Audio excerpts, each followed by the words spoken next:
Police shot their car up 137 times. One officer even stood on top of their car, emptied his clip, and reloaded that motherfucker. Now, with that being said, have you ever heard of Timothy Russell and Melissa Williams from Cleveland, Ohio? If you have or have not heard of them, you got to know.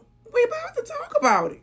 November 29, 2012, Timothy and Melissa was riding down the street in a 1979 Chevrolet Malibu. Now, I didn't know they was making Malibus this early, bitch. But nevertheless, the police jumped behind him and was trying to pull him over, right? But they didn't stop. And this ended up turning into a high-speed chase that went about 22 miles and lasted for a little over 20 minutes. Now, during this chase, they had a little over 60 motherfucking police cars trying to chase this goddamn Malibu. 60 motherfucking police cars. Y'all couldn't throw some spikes down or run them off the road or nothing? Can y'all imagine how loud that shit was going down the street? Anyhow, child, back to the story. Finally, Timothy and Melissa pulled over in a parking lot of a middle school, right? Police had them surrounded. It was 60 of them motherfuckers, so they ain't have no way to fucking escape. Then the police stated that they heard shots fired. And in less than 20 seconds, those motherfucking police shot 137 motherfucking times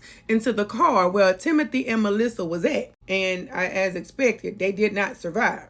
And when it was over and they started investigating everything, they noticed that there was no weapons at all in the car. Nobody had shot anything at the motherfucking police. Now, you see, the sound that they heard was not a fucking shot.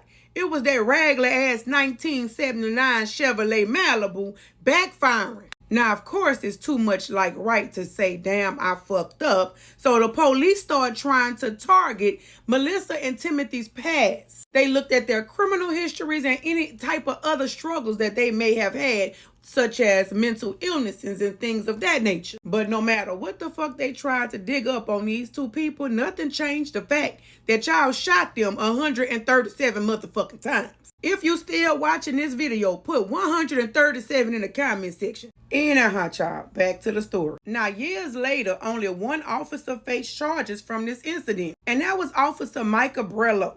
You see, Micah decided to stand on top of a motherfucking police car, facing the victims, and shoot several times through the motherfucking windshield of the victim's car.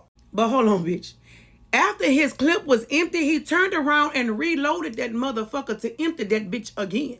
Now, bitch, I abso-fucking-lutely understand these motherfucking police officers being frustrated and pissed off that you done took them on this motherfucking high-speed chase. But you know motherfucking well your no good, down bad, dirty duck ass ain't had to do all that. Nevertheless, they acquitted this motherfucker. So, ultimately, nobody was charged with nothing that happened that day. Now, I know this was and probably still is a very controversial story. Because you see, some people say, fuck, they should have just pulled over. While other people say, you ain't had to do all that. And I think it's a little bit of both. They could have just pulled the fuck over.